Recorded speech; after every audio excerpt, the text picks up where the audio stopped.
नमस्कार, मैं आर के दुबे आज आपको एक ऐसी शख्सियत से परिचय कराता हूँ। वैसे तो वो किसी परिचय के मोहताज नहीं है, लेकिन फिर भी आज उन्होंने कीमती समय निकाला है, तो हम परिचय कराते हैं आज सुप्रीम कोर्ट के वकील से, जो विगत 50 साल से निरंतर अपनी वकालत कर रहे हैं और साथ-साथ वो लेखक हैं और कई देशों की यात्रा उन्होंने की है, जिसमें उनका चीन पे बहुत ही विश्लेषण किया है, कई उन्होंने किताबें लिखी हैं और आज मुझे उनसे रूबरू होने का मौका मिला है, तो हम चाहते हैं कि उनके विचार और उनका जो भी ये समाज में त्याग है और जो भी उन्होंने किया है, उसके बारे में उनसे अगर 2 मिनट का वक्त दे कर के अगर हम उनसे जान सकें, तो मेरे लिए और आप सबके लिए बहुत एक अच्छी बात होगी। और उनसे कहेंगे कि इस समय महामारी चल रही है, इस महामारी के ऊपर 2 शब्द अगर वो लिख सकें, एक कोई कविता के रूप में, गाना के रूप में या किसी भी गद्य पद्य काव्य के रूप में, तो हम ज़रूर चाहेंगे कि वो आप सबको सुनवाएं। आइए हम बात करते हैं इस समय अवतार सिंह भार साहब से। आते हैं तो भार साहब, आप कुछ बताइए अपने बारे में थोड़ा सा। सबसे पहले तो मैं आपके चैनल उदित राज न्यूज़ का बहुत बहुत स्वागत करता हूं, जो आज के दौर में जहां सब लोग अपना पड़े हुए हैं, बिल्कुल कहीं कोई दिखाई नहीं दे रहा है, वहां पर आप अपना चैनल लेके, अपना कीमत लेके, अपनी सारी लेके मेरे जैसे लोगों के साथ बात करने के लिए समय निकाले हैं और आए। इसके लिए बहुत बहुत धन्यवाद। लेकिन हम चाहेंगे कि हमारे दर्शकों को कुछ अपने बारे में भी बताएं।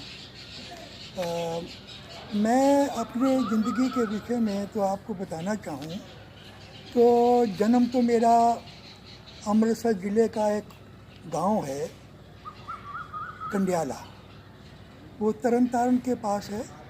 और उसका ऐतिहासिक महत्व ये है कि आप सब ने कामागाटा मारू का इतिहास जाना होगा, जो गदर पार्टी से जुड़ा है। और वहाँ के बाबा गुरदत्त सिंह जी थे, जो सरहाली पास में गांव है, वहाँ के थे और हमारे गांव के भी रिश्तेदार थे। 1907-1917 के बीच में गदर पार्टी के लोग, उन्होंने जहाज़ लेके जो गए थे यहाँ से बेरोज़गारों का नौकरी के लिए, उनका कहना था कि देखिए ब्रिटिश राज है, हिंदुस्तान में भी है, कनाडा में ही है, तो हम लोगों का वहाँ हक है कि वहाँ हम नौकरी करें, काम करें। तो यहाँ से जहाज़ लिया उन्होंने, सिंगापुर से शंघाई होते हुए पहुँच गए, जिसमें पंजाब के सिख ज़्यादा थे, कुछ दूसरे भी थे, मुस्लिम थे, चीनी भी थे। जब वो वहाँ पहुँचे तो वहाँ पर उनको उतरने नहीं दिया गया, जहाज़ उनका लगने नहीं दिया गया और कई दिन तक रहे, कोर्ट केस लगा। तो वो इसलिए मैंने आपको बताया कि साथ साथ ये क्रांतिकारी घटना भी चलनी चाहिए। तो वो जहाज़ वापस आया कलकत्ता में, उसके ऊपर गोलियां चली। कामागाटा मारू जहाज़ की घटना के नाम से बहुत मशहूर है। और वो लोग फिर जो बचे थे गदर पार्टी में रहे। मेरा गांव कंडियाला है, अमृतसर जिला था। अब वहाँ से क्योंकि वैसे थोड़े दिन वहाँ रहे और उसके बाद हम आ गए उत्तर प्रदेश।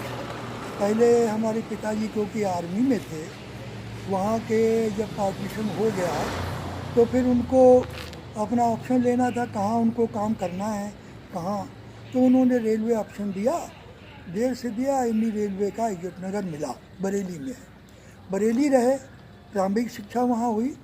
वहाँ पर गांधी विद्यालय में थोड़े दिन पढ़े। फिर गोंडा, क्योंकि पिताजी के पीछे पीछे चलना था, तो गोंडा रहे। गोंडा में 8th तक पढ़े, धामसन इंटर कॉलेज में। फिर वहाँ से लखनऊ आ गए। 1959 से लेके और आज तक लखनऊ में कहा जा सकता है। लेकिन 2005 से मैं दिल्ली चला गया। कारण था कि यहीं लखनऊ विश्वविद्यालय में हम लोग पढ़े, लॉ किया। लॉ करने के बाद 1970 से यहीं वकालत की और वकालत करते रहे। 2005 से सुप्रीम कोर्ट चले गए, वहाँ वकालत करते हैं थोड़ी बहुत। बाकी लेखन का काम है। अब क्योंकि हमको ये 26 जून जो हमारा लॉ डे पड़ता है वकीलों का, इसमें मेरी वकालत अपनी जो 50 साल की हो जाएगी, तो इतने लंबे पीरियड के बाद अब ये 50 साल की जो आपकी उपलब्धि है, इसके लिए हम बहुत बहुत शुभकामनाएं देना चाहते हैं। और हम अब चाहते हैं कि इस कोरोना पर आप अगर 2 शब्द में अगर कुछ लिखे हों तो हमारे दर्शकों को बताएंगे तो हमें थोड़ा सा अच्छा लगेगा। ये आपने एक बहुत ही अच्छा विषय चुना।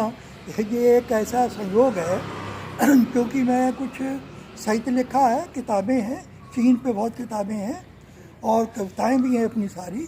तो मैं क्योंकि अपने दोस्तों से बातचीत होती है तो उनके साथ कुछ कुराना पे आपने लिखा, तो ये कुराना पे कुछ लाइनें मैंने लिखी हैं, ये मैं आपको सुनाऊंगा। तो ये आपको शायद पसंद आए, क्योंकि हमारे कई एक आए, उन्होंने कहा जो वीडियो आए या कुछ आया, एक्सपर्ट ने कहा कि देखिए कोरोना जो है वो चीन के लोगों ने भी कहा और उन्होंने कहा उसकी कोई दवा नहीं निकली अभी जी। और उसकी स्पिरिट जो है यही उसके कोरोना को मारती है। तो एक बहुत बड़े हैं, उन्होंने कहा कि भाई बस थोड़ा विस्की पीजिए, उसकी भाप लीजिए। और उधर चीन से कहा गया, वहाँ से यहाँ के हिंदुस्तान के लोग हैं वहाँ पे, और उन्होंने कहा कि भाई हम लोग स्टीम लेते हैं, गर्म पानी पीते हैं। फिर एक बहुत आपको इंटरेस्टिंग बात मैं ज़रूर बताऊंगा। 1990 में चीन के निमंत्रण पे चीन गया था। वहाँ पर जो शंघाई है, वहाँ जो हॉस्पिटल है वहाँ मैं गया, वहाँ सारे सुपरिटेंडेंट वगैरह सब चीनी होते थे। लेकिन आजकल एक सुनीत चौबे है वहाँ जी। सुनीत चौबे ने जो बात की, साहब मुझे कोटनीज याद आ गए, जैसे उन्होंने कुर्बानी दी थी, दोस्ती को निभाया था चीन से। सुनीत चौबे ने भी कहा भाई मैं जो है ये, क्योंकि ये सामायिक है जी जी, इसको मैं जरूर पढ़ना चाहूँगा। बिल्कुल बिल्कुल। क्योंकि ये जो कोरोना है ये इसका शराब का बड़ा संबंध है, क्योंकि इसका इलाज अभी शराब ही बताया जाता है, जहाँ स्टीम है, चाय है और गर्म पानी जी। तो मुझे क्योंकि उसमें आया कि अगर इसी को आप पीते रहिए थोड़ा थोड़ा, तो पहली एक बार जो है दुनिया में किसी एक बड़े इलाज के लिए इसको शराब को रेमेडी बताया गया है। तो इसलिए उसी पे मैंने शराब की बोतल और कोरोना को साथ लेके कुछ पंक्तियाँ लिखी हैं जी। ये मैं आपको सुनाता हूँ। और हम लोग बैठते हैं आपस में, सब कहते हैं कि भाई कविता कर रहे हैं, जहाँ पीते हो तो कहते रुको यार रुको, तो इस पे शुरू करते हैं। जी जी, सुनाइए सुनाइए। बैठो यारो पी लो यारो, कविता सुनाने से पहले कह देता है जी। बैठो यारो पी लो यारो, बोतल की बात करो, पी लो चाहे पैग और दो, पी लो चाहे पैग और दे, बोल रही है बोतल पंगा ना करो, बैठो यारो पी लो यारो, बोतल की बात करो। कोरोना के साथ कोरोना छुप छुप के हमला बोल रहा था, छुप छुप के हमला बोल रहा था, पकड़ा तो निकला कोरोना, बोला बोतल मेरे हाथ में देखी ही, आप पैरों पे गिरा कोरोना, बैठो यारो पी लो यारो, बोतल की बात करो। बोतल मेरी छीन रहा था, बोतल मेरी छीन रहा था, बोतल मेरी छीन रहा था, अकड़ के बोला हूँ मैं कोरोना, बोतल मेरी छीन रहा था, अकड़ के बोला हूँ मैं कोरोना, मैंने मारा दांव चरखा, मैंने मारा दांव चरखा, धड़ाम नाले में गिरा कोरोना, पी लो यारो बैठो यारो। बूढ़ा बूढ़ा खों खों बोल रहा था, एक बूढ़ा खों खों बोल रहा था, कह रहा था नहीं है खांसी घुस गया कोरोना, बूढ़ा खों खों बोल रहा था नहीं है खांसी है घुस गया कोरोना, बोतल मैंने उसके गले उड़े ली, बोतल मैंने उसके गले उड़े ली, निकल बाहर सरपट भागा कोरोना। बोतल मैंने उसके गले उड़े ली, निकल बाहर सरपट भागा कोरोना।